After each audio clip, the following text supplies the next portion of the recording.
Welcome, dear listener. Tonight, we drift together into a place where time moves slowly, where silence settles like fresh snow across an endless prairie. The air is still. Sharp, yes, but somehow peaceful. Picture, if you will, a cabin nestled in that vast white expanse. Smoke curls gently from its chimney, rising into a twilight sky.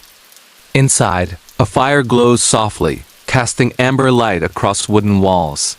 Here, in this moment between day and night, we begin our journey into how people rested during those long, distant winters. So dim your lights now, settle yourself comfortably, and let us explore the quiet rhythms of sleep in the Wild West together. You find yourself stepping through a narrow doorway, leaving the cold evening behind. The transition is gentle, almost dreamlike. Your eyes adjust slowly to the interior warmth. The smell reaches you first, not unpleasant, but complex. There is smoke from the hearth, mingled with wool, and something earthy that speaks of life lived close to the land. The cabin around you is simple, constructed from logs cut perhaps only months ago. These walls, rough and substantial, hold their secrets close. The space is not large, yet it feels full of purpose. A fire crackles softly at the room's center, its glow painting everything in shades of amber and deep gold. The flames dance without urgency, as though time itself moves differently here. Near the hearth, quilts are carefully arranged. These are not mere blankets, but rather treasures, each one stitched from scraps of remembered fabrics. That patch there came from a worn dress, another from a child's first winter coat. Each stitch tells a story of resourcefulness, of making do with what the frontier allows. As your eyes trace the room's edges, you notice how the family has arranged themselves for the coming night. There is a quiet orchestration to their preparation.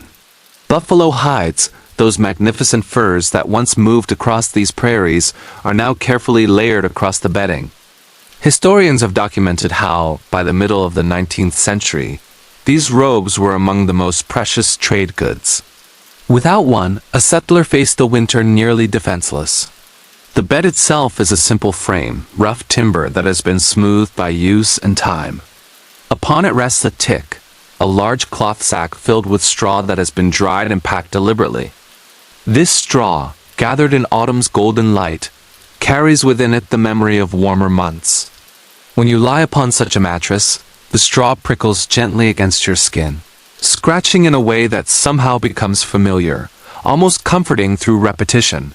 The family moves about with practiced efficiency. A child is settled under extra quilts, positioned closest to the hearth's warmth. Parents arrange themselves in a protective circle, their bodies becoming as much a source of heat as any flame could be. An elderly relative finds space near the fire, while a hired hand settles into a corner, grateful simply to be sheltered from the wind that howls outside. The evening settles further, and with it comes a deepening hush. Outside, the wind begins its nightly conversations with the cabin walls. These sounds, which might startle someone unfamiliar with frontier life, carry no threat to these practiced sleepers.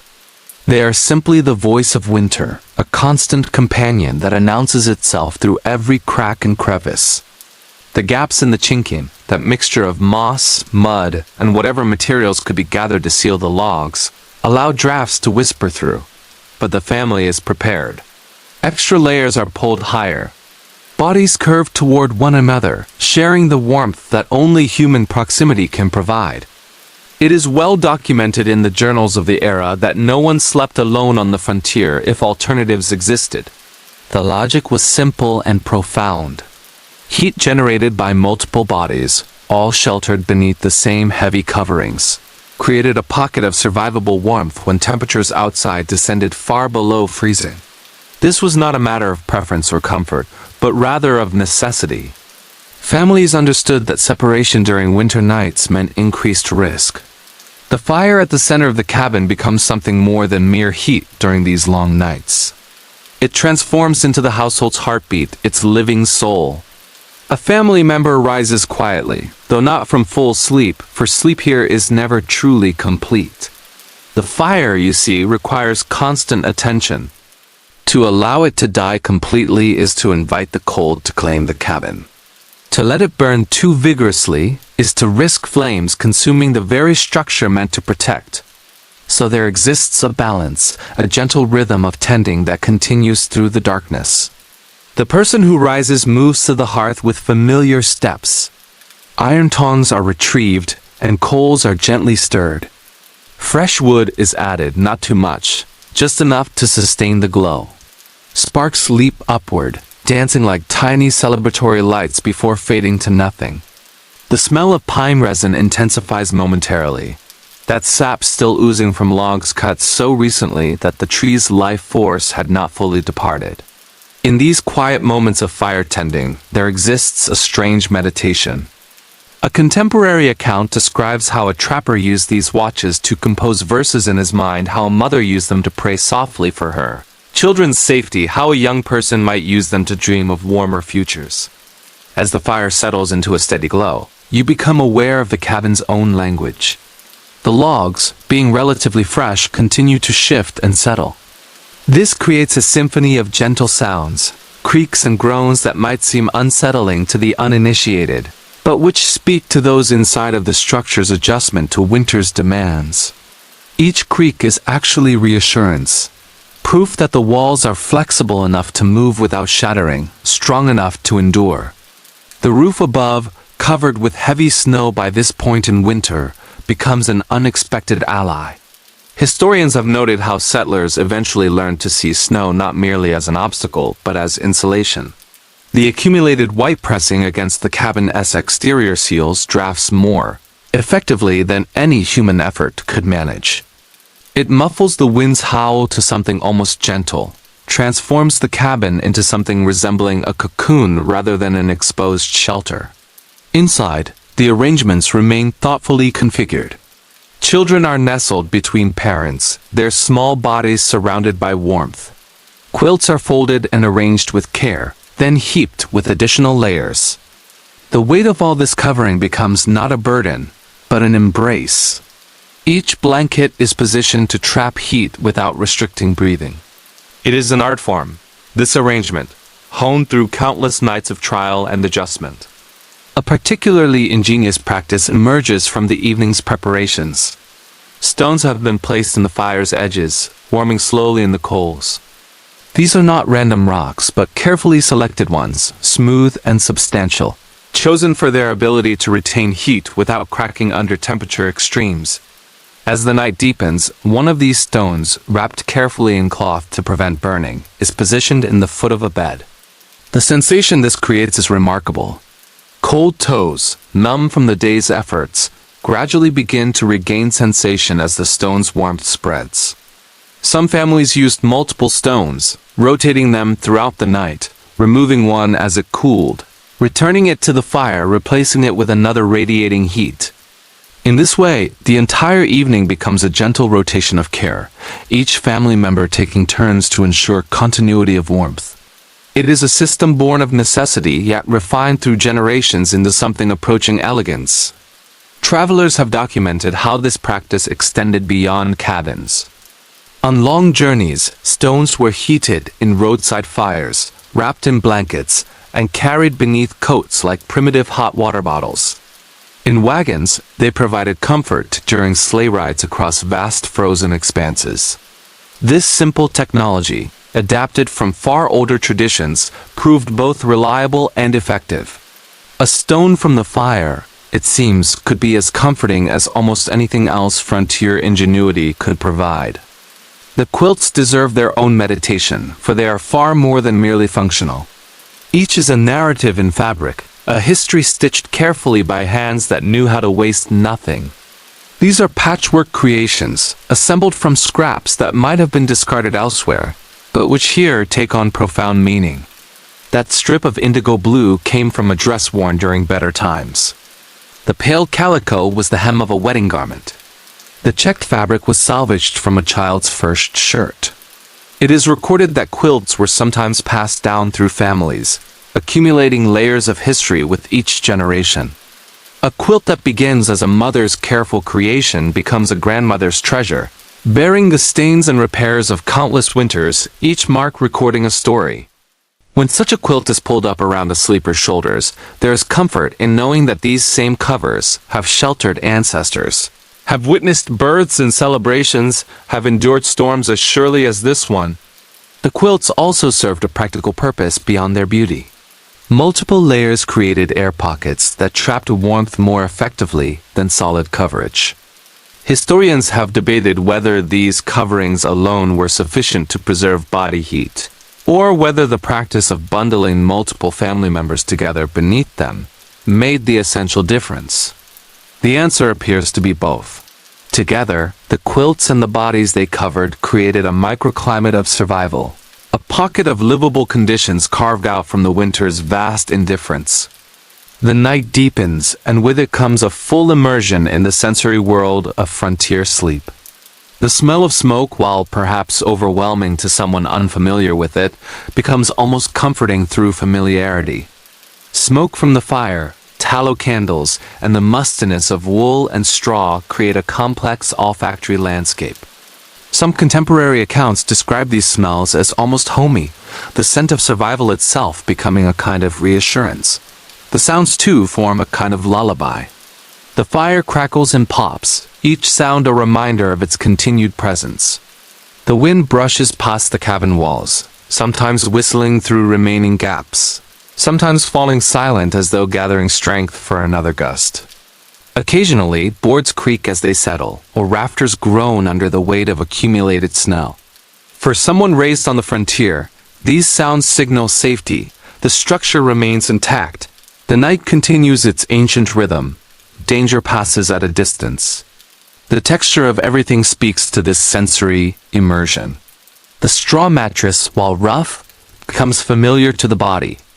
The quilts, worn from years of use, soften rather than sharpen with time.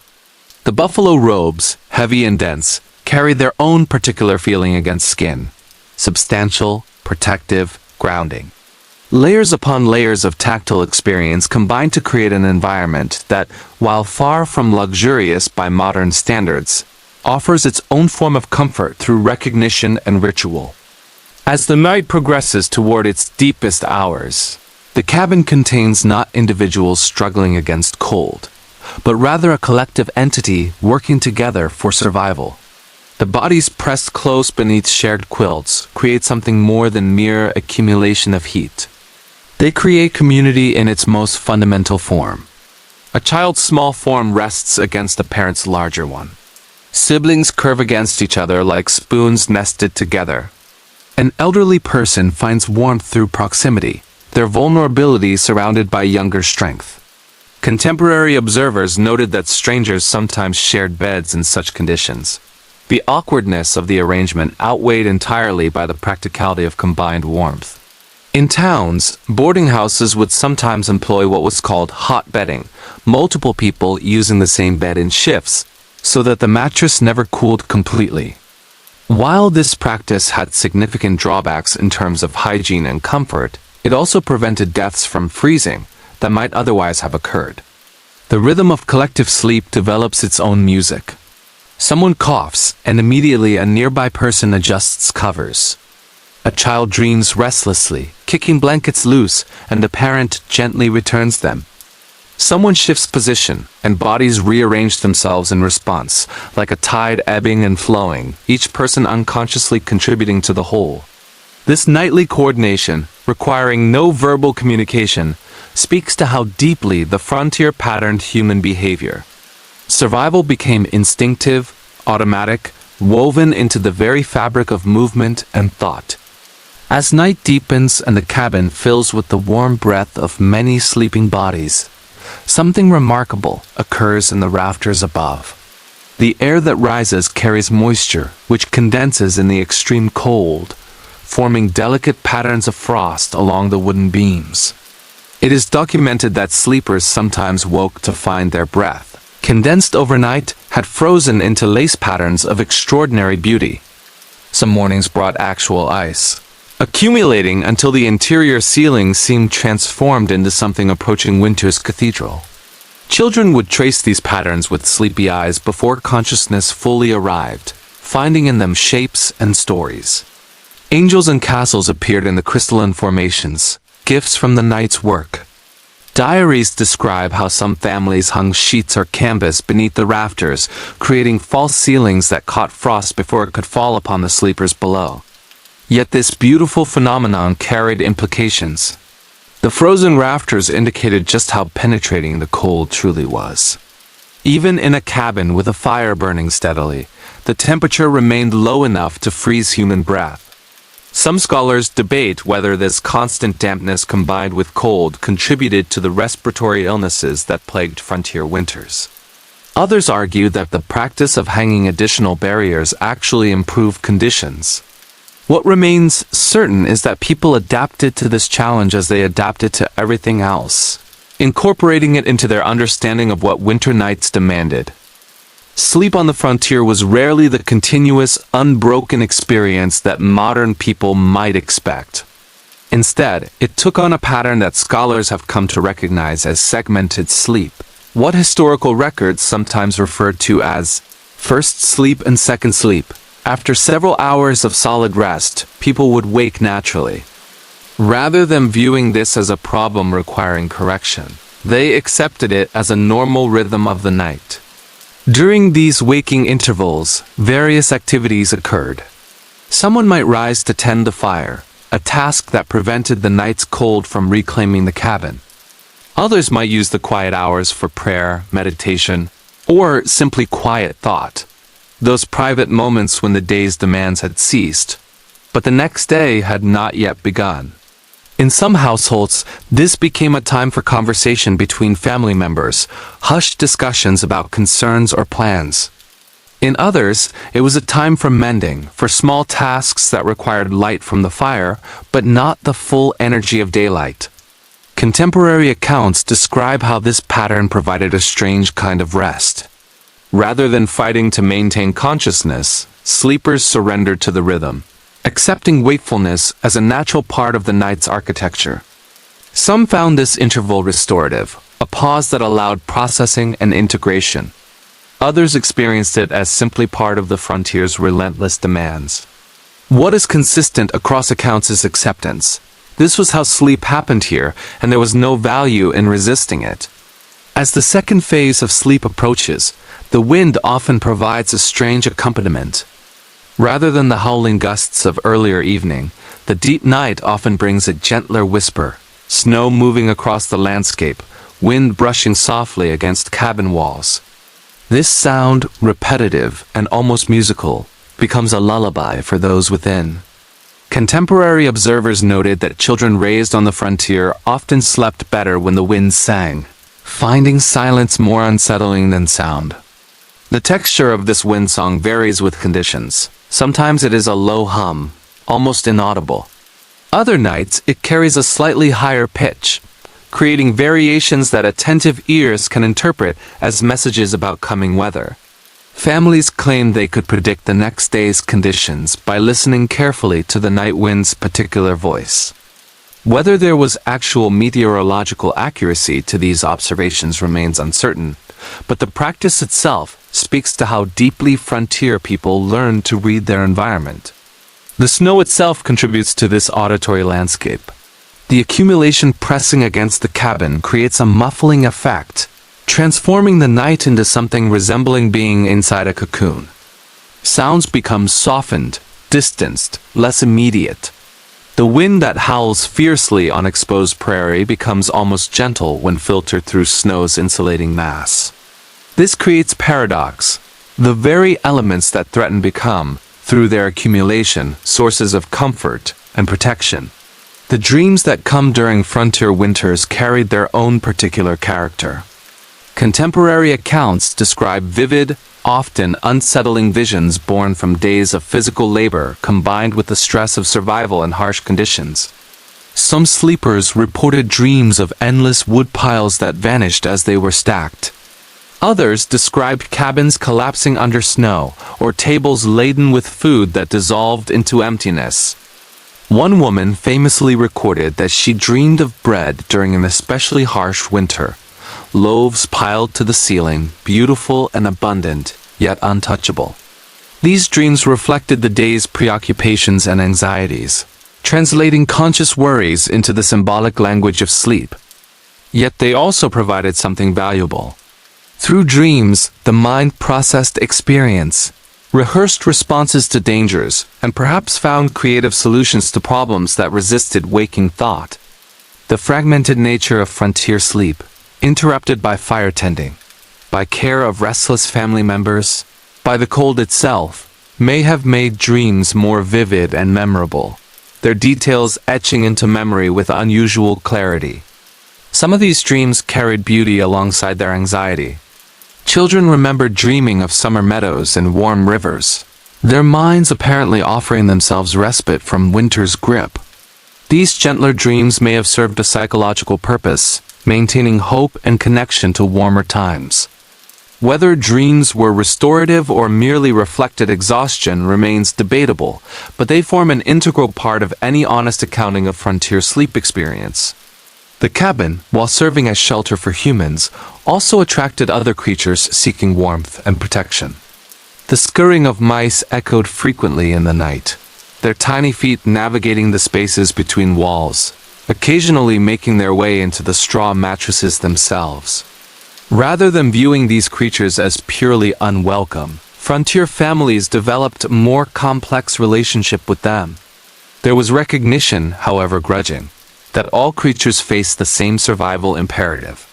Diaries record occasions when families tolerated rats, chickens, and even goats inside the cabin during the coldest nights. The animals' warmth contributed to the household's overall thermal environment, making their presence practically beneficial despite the chaos and odor they might introduce. Children sometimes developed attachments to these temporary roommates, viewing the arrangement as an adventure or even a privilege. The boundaries between human and animal space, so carefully maintained in other contexts, blurred into practical necessity. Some families employed cats for the explicit purpose of managing rodent populations. A good mouser could reduce the damage to stored food and bedding while serving the valuable function of controlling vermin. These cats became working members of the household, their nighttime vigilance as important as any human effort. The relationship between humans and animals in frontier winter reflects a fundamental pragmatism. Survival required cooperation across species boundaries, and sentiment was subordinated to practical need. Every night required someone to maintain a watch over the fire. This responsibility typically rotated among adult household members, sometimes including children old enough to handle the task. The firetender's role involved rising periodically throughout the night, checking the coals, adding wood as needed, and ensuring the flames did not threaten the cabin while also ensuring they did not die away completely. This was not a task to be undertaken lightly, for the consequences of failure were severe. Historians record accounts of families who fell asleep during their fire watch, only to wake to a cabin descending into dangerous cold. Others tell of fires that burned too vigorously, flames consuming cabin walls with terrifying speed. Families forced to flee into the snow with only the clothes on their backs.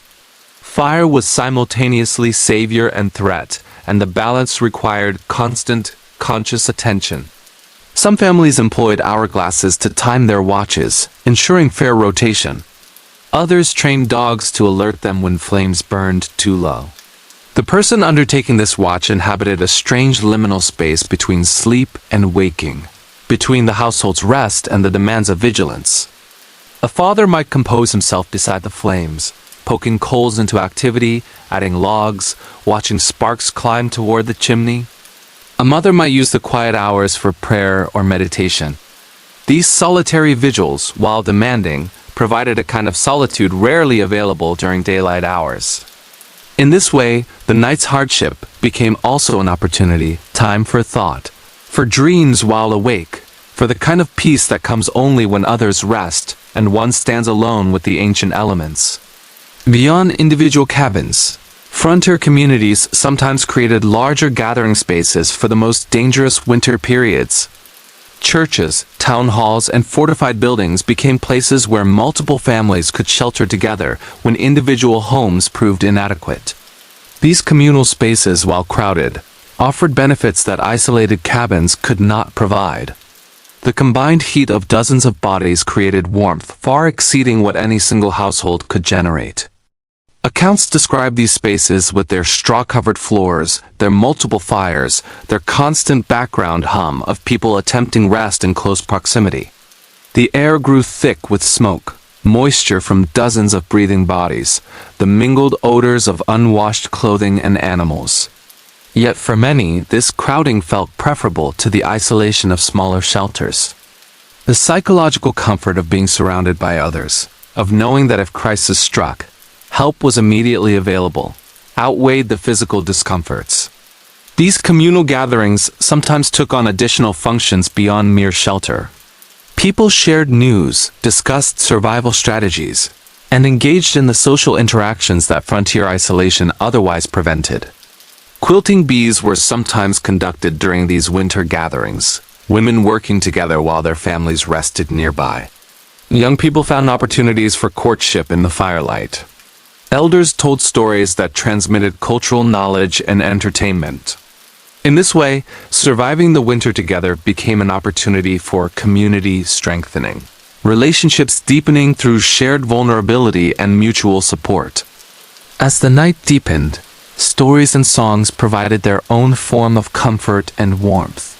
In an era before electricity, before the entertainment that modern technology provides, the human voice became the evening's primary source of engagement. A parent might recount a hunting adventure while children nestled beneath quilts. A grandmother might tell stories of the old country, transporting listeners across vast distances through the power of language and memory. Songs, some traditional and others improvised, drifted through cabins, their melodies woven into the rhythm of crackling fires. The content of these stories often reflected the themes of frontier life. Tales of survival against odds, of courage in the face of danger, of humans triumphing through ingenuity and determination. Yet other stories provided escape, carrying listeners to other places and times. A child fell asleep more easily dreaming of castles and meadows than contemplating the harsh realities, pressing against the cabin walls. In this way, stories served a psychological function as important as their entertainment value. They offered hope, maintained connection to broader human traditions, and provided the mind with something beyond immediate circumstances on which to focus.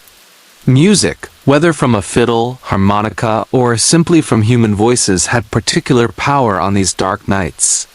Lullabies soothed children to sleep, and adults to something resembling peace.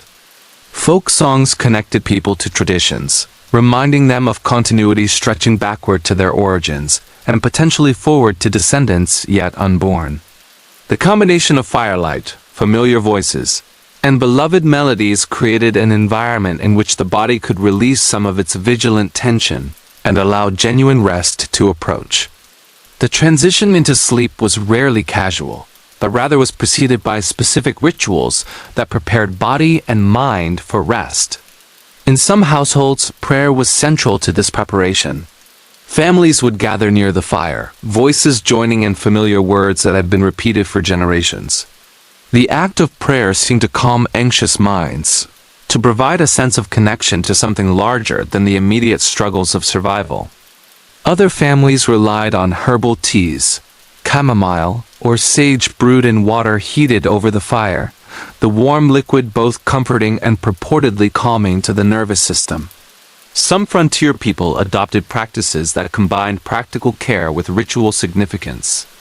Applying grease to the skin before bed, a practice borrowed from ingenious traditions, was believed to insulate against the cold, while also caring for skin cracked by harsh winter air. Parents would rub these preparations onto children's faces and hands, the tactile care itself perhaps as important as any physical protective qualities. The layering of clothing for bed was also ritualized, specific garments donned in particular order, each layer serving both protective and ceremonial functions. The arrangement of the sleeping space itself followed patterns that became as automatic as breathing. Quilts were positioned in particular ways to maximize heat retention. Bodies were arranged in configurations that, while varying with family size and composition, generally aimed to create concentric layers of warmth. This nightly arrangement, repeated through the endless winter, became almost ceremonial in its consistency. There was comfort in the familiar sequence, in the knowledge that one's role in the household survival was clear and defined. Despite all precautions, despite accumulated knowledge and careful preparation, winter on the frontier carried dangers that remained ever present. Frostbite could claim toes and fingers, even among those who believed themselves safe within enclosed spaces. Pneumonia claimed lives with alarming frequency, finding victims regardless of age or apparent health. The records from frontier communities speak of winters when more people died than in any other season, deaths often occurring quietly at night, as though the body surrendered to cold and exhaustion under cover of darkness. Medical treatment in these distant times and places was limited in the extreme. Frontier physicians relied on whatever they possessed, herbal remedies of uncertain efficacy, physical practices like bloodletting that modern understanding recognizes as harmful, and above all, the body's own inherent strength. Families developed folk remedies born of desperation.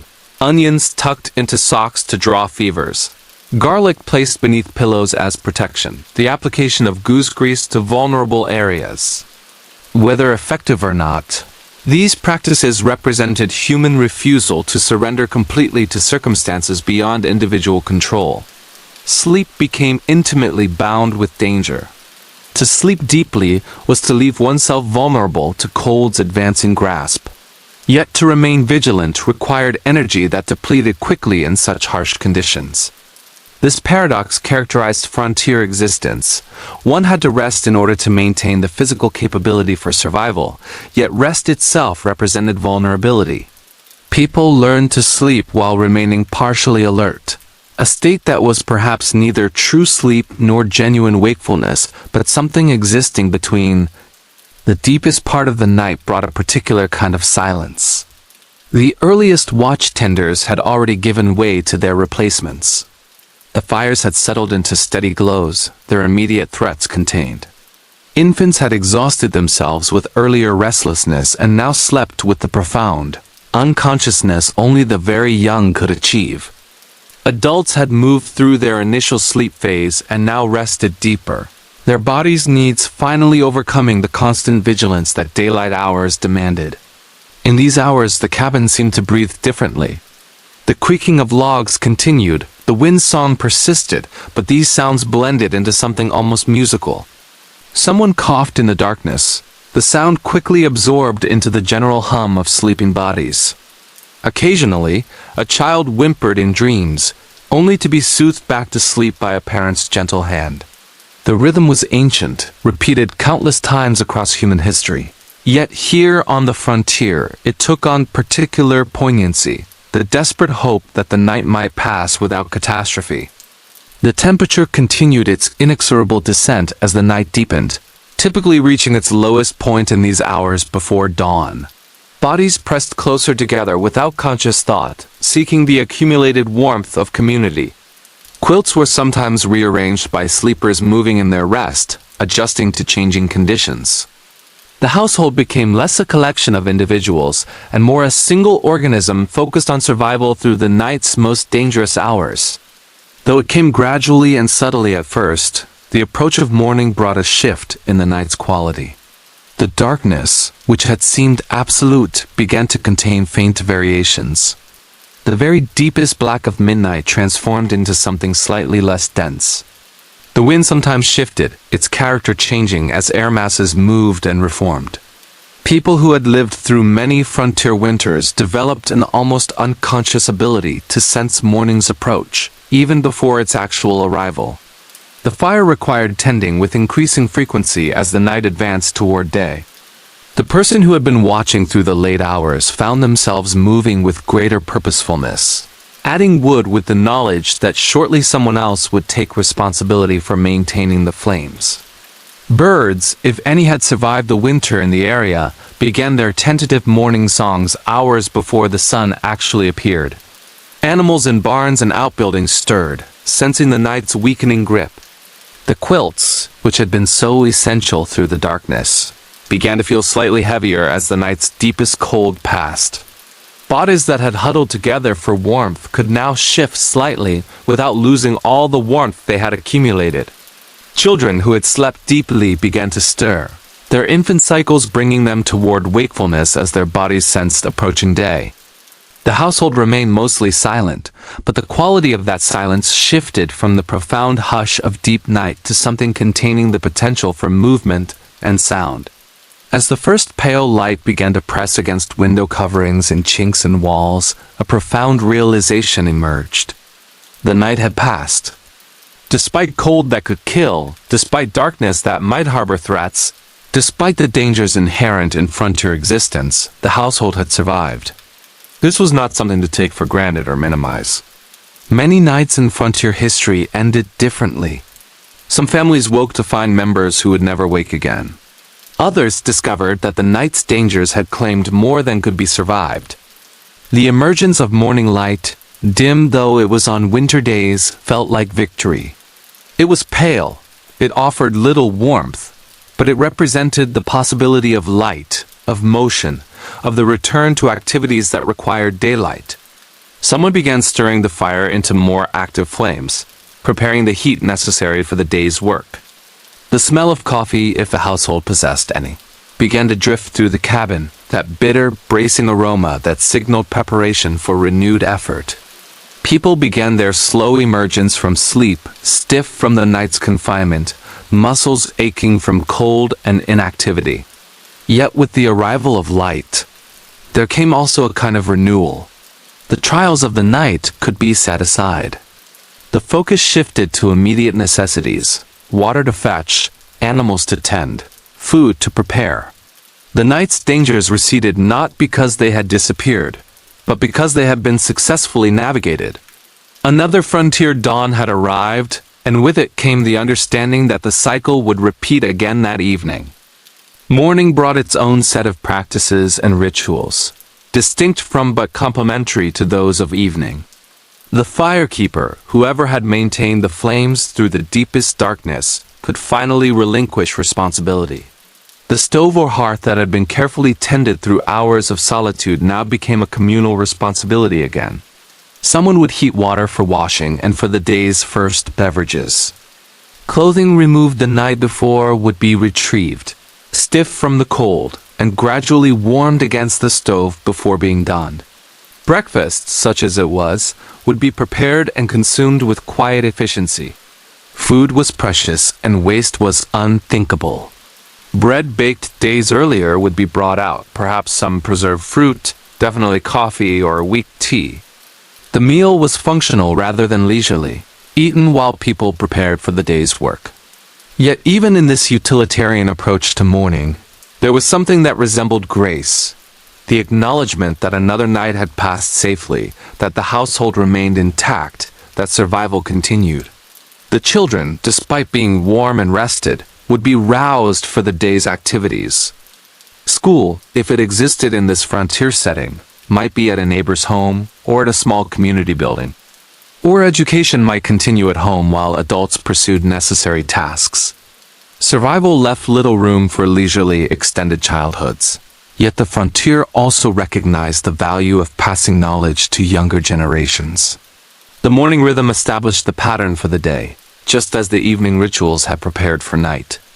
As this journey through a frontier winter night draws toward its conclusion, it becomes appropriate to reflect on what we have explored. The reality of sleep in the Wild West differed profoundly from the common romanticism often associated with that era.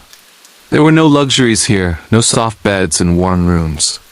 There was instead a constant negotiation with cold, a perpetual balancing of needs against available resources, and a community united in the simple determination to survive. The people who experienced these nights were not exceptional in their circumstances, yet they demonstrated exceptional resilience. Night after night, through the longest winters, families adapted to conditions that modern understanding recognizes as genuinely dangerous. They lost people despite their best efforts. They endured illnesses that they could neither prevent nor properly treat. They faced uncertainties about whether stored food would last until spring. whether the cabin would hold against unexpected storms, whether they themselves would survive the winter's full duration. And yet they did survive generation after generation. Some thrived, even they learned. They improved their techniques and shared knowledge with neighbors. They borrowed practices from indigenous peoples who had inhabited these landscapes far longer. They improvised solutions to problems that had no precedent in their experience. The frontier winter, cruel and demanding as it was, also shaped character and community in ways that easier circumstances might not have accomplished. Now, as this exploration of frontier sleep draws toward its conclusion, allow yourself to carry forward only the gentlest elements. Remember not the hardship, but the resilience. Remember not the cold, but the warmth created by humans pressed close together, by fires tended through the darkness, by quilts lovingly stitched from scraps of memory. Remember the songs and stories that drifted through cabins. Remember the way morning's arrival brought hope and continuation. The frontier winter, though distant in time, connects us to something fundamental in human experience. The need for shelter, for community, for the comfort of another's presence through the long darkness. These remain part of our nature, unchanged since those distant winters when people slept in log cabins beneath buffalo hides. We too, in our modern lives, carry forward this same essential need. We too seek warmth, community, and the assurance that we are not alone through our own darknesses. So as you drift deeper into your own rest tonight, allow yourself to feel connected to those distant sleepers. Let the quilts that covered them become metaphorical quilts covering you. Let the fires they tended warm you across the centuries that separate your time from theirs. Let the knowledge that humans have survived and even found meaning in harsh conditions provide a kind of comfort. Survival, after all, is not merely physical. It is also psychological, spiritual, the result of humans refusing to surrender to circumstances, however overwhelming they might seem. The night that awaits you is likely warmer than any night those frontier families experienced. Your bed is probably softer, your coverings more reliable, your shelter more secure. Yet the fundamental experience remains the same. The night still comes, darkness still descends. The body still seeks rest and renewal. And in sleep, we participate in an ancient human practice, connecting us backward through history to those distant winters, and forward to generations yet unborn who will likewise need the restoration that only sleep can provide. So now, dear listener, as this historical journey concludes, I invite you to apply what we have explored to your own evening. Adjust your own quilts, settle yourself comfortably, and recognize that you are part of a long human continuum. The frontier families we have visited through this journey face challenges we cannot fully imagine. Yet they also possessed something precious. The understanding that survival requires rest, that rest requires surrender, and that the night, however dark, eventually gives way to morning. Let the image of that distant cabin remain with you as you close your eyes. Picture, if it helps your rest, the amber glow of a carefully tended fire. Imagine the scent of smoke mingling with wool and straw. Feel the weight of quilts, the warmth of proximity, the safety of shelter. These images, drawn from historical reality yet softened by time and distance, can serve as gentle anchors for your own descent into sleep. The wind that pressed against frontier cabin walls is now simply the sound of your own world continuing through the night. The creaking of logs is transformed into the familiar sounds of your own space settling into darkness. The fire that burned through the night becomes the gentle hum of your own home systems maintaining comfort. And the people who slept pressed close together become, in a sense, the presence of all humans who have ever sought refuge through the darkness. Your breathing can slow now, deepening as the frontier sleepers' breathing deepened when first sleep claimed them. Your body can release the day's tensions, just as there's released the day's labors. The concerns that occupied your waking hours can recede, becoming as distant as those frontier winters, as irrelevant to sleep as the demands of daylight are irrelevant to the night. The historians and scholars who have documented frontier life have left us a gift. Through their careful examination of diaries and letters, through their interviews with descendants of frontier families, through their archaeological investigations of cabin sites, they have created a bridge between past and present. They tell us that humans have survived impossible conditions. They tell us that community provides strength.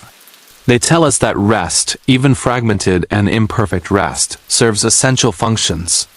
They tell us that we are not alone in our struggles, our fears, or our needs. So carry forward these truths as you settle deeper into your own rest. You are not the first human to seek refuge through darkness. You are not the first to need the comfort of quilts and warmth and the knowledge of safety within walls. You are not the first to surrender to sleep as the night deepens, trusting that morning will eventually return. You are part of a vast human family stretching back through centuries. All of us engaged in the same fundamental practices of survival, rest, and renewal. The frontier cabin, with its rough logs and smoking fire, its straw mattresses and heavy quilts, its families pressed close beneath buffalo hides. This is not something distant and irrelevant. It is the ancestor of every bed you have ever known. The practices that ensured survival in that harsh context have evolved into the practices that ensure our own rest today. The understanding that rest matters, that community matters, that we require the comfort of warmth and presence. These truths remain unchanged since those distant winters. So now allow yourself the final surrender that sleep demands. Let your eyes close, not fighting the heaviness that creeps across your consciousness, but welcoming it as a friend. Let your mind release its grip on the day's worries, its lists of tomorrow's tasks, its endless circling thoughts. Let all of this fall away like snow settling softly on a prairie, covering what was with a gentle blanket of white. The frontier may be distant, but its lessons remain immediate. Sleep may seem impossible, but it is actually inevitable. The night may seem long, but it will pass. And morning, though it may feel far away, will eventually arrive. This is the rhythm that has sustained humans since before recorded history. This is the rhythm that will carry you through this night and every night to come. So rest now, deeply and peacefully. Rest as those frontier families rested, in the knowledge that you have survived another day and that morning will bring opportunity for another. Rest in the understanding that you are part of something larger than yourself. A human continuum stretching backward through time and forward into futures you cannot yet imagine. Rest in the knowledge that others have faced the darkness and found their way through it. The night is yours now. The darkness is no longer something to resist, but something to settle into, to allow to hold you safely. The sounds of your own world, the gentle hum of heating systems, the occasional creaks and settlings of your home's structure, the faint noises of the living world continuing through the night, all of these are your companions now, as the wind and fire and animal sounds were companions to frontier sleepers. Your quilts, your bed, your shelter, these are the gifts of evolution and progress. Use them gratefully. Know that you rest in conditions that would have seemed impossibly luxurious to those frontier families. Know that your comfort honors their struggles. Know that every restful night you experience is built upon generations of humans learning how to survive the darkness, how to find peace in difficult circumstances, how to maintain community and hope through long, cold nights. So surrender now to sleep. Let your consciousness drift and fade, becoming less distinct, less bound to the waking world's demands. Let yourself float on the stream of human experience, connected to all who have slept before you, carrying forward the knowledge that rest restores, that morning comes, that survival continues. The journey through the frontier winter is ending now. The cabin fades. The fire dims. The voices of those distant sleepers grow quieter. But their presence remains with you, a gentle reminder that humans are resilient, that community provides strength, and that rest, however imperfect, is possible even in difficult circumstances. So rest now. Sleep deeply and peacefully. Know that you are safe, that you are supported, that morning will come. Know that you are part of a vast human family, all seeking the same essential things: warmth, safety, community, and the restoration that only sleep can provide. The night continues. Your breath slows, your body relaxes.